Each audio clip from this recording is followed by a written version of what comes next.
نبی پاک صلی اللہ تعالیٰ علیہ وآلہ وسلم کی جو کاوشوں کا نتیجہ ہے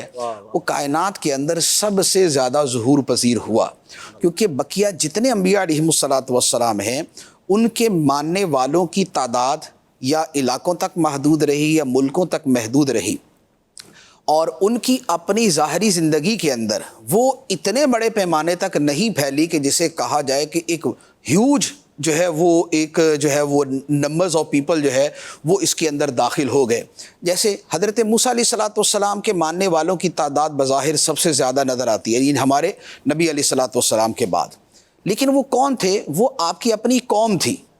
بنی اسرائیل، اور انہوں نے موسیٰ علیہ الصلاۃ والسلام پر وہ ایمان لائے۔ قرآن پاک میں ہے فما آمن لموسیٰ الا ذریۃ من قومہ، کہ موسیٰ علیہ السلام کو نہ مانا مگر ان کی قوم کے جو ہے وہ کچھ لوگوں نے۔ تو موسیٰ علیہ السلام کی قوم کے لوگوں نے مانا۔ جو فرعون مد مقابل تھا،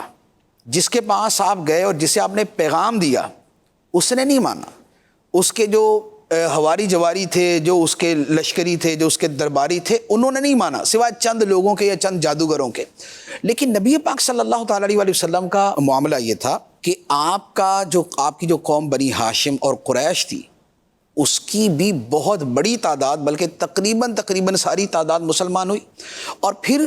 جن کے مقابلے میں، جو نبی پاک علیہ السلام کے مقابلے میں کھڑے ہوئے، ان کے افراد میں بہت بڑی تعداد تھی کہ جو مسلمان ہوئی، اور بالآخر ایسا ہوا کہ پورے کا پورا عرب کا خطہ ہی مسلمان ہو گیا۔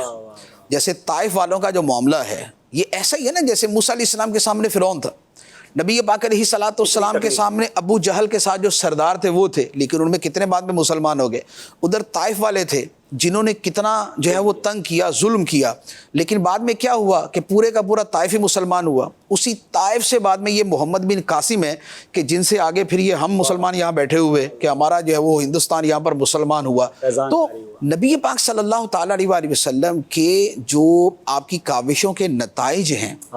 اس کی وسعت اور جو اس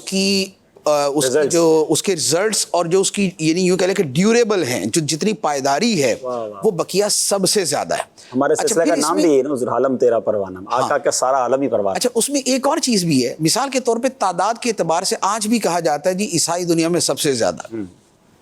مسلمان دوسرے نمبر پہ تعداد میں اور عیسائی پہلے نمبر پہ۔ یہ یوں کہہ لیں کہ اگر تو کسی فارم کے کسی خانے میں لکھنے کی کا اعتبار ہے تو پھر تو واقعی دنیا میں عیسائی سب سے زیادہ ہے، لیکن اگر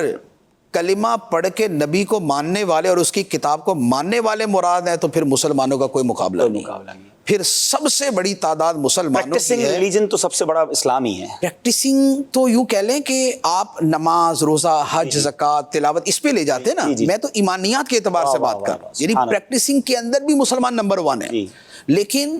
جو ان کا فیتھ ہے، جو ان کا ایمان ہے، اس کے اعتبار سے بھی، یعنی آپ دنیا کا جو سروے ہوتے ہیں اس کے اندر سروے یہ ہوتا ہے کہ جی یہ ملک تو عیسائی ہے، لوگوں سے پوچھتے ہیں کیا، وہ بولتے دہری ہے، ایتھیسٹ ہیں، ہم کسی خدا کو نہیں مانتے، ہم کسی کتاب کو نہیں مانتے۔ یہ جو تعداد ہے، ایسے ممالک ہیں کسی میں 80% دہری ہے، کسی میں 70% دہری ہے، کسی میں 60% دہری ہے۔ تو یہ جو تعداد ہے جنہیں جو ہے نا وہ یوں کہہ لیں کہ دھما چوکڑی سے جن کو کھانے میں شامل کیا ہوا کہ یہ عیسائی ہیں، وہ کہہ رہے ہم نہیں ہیں،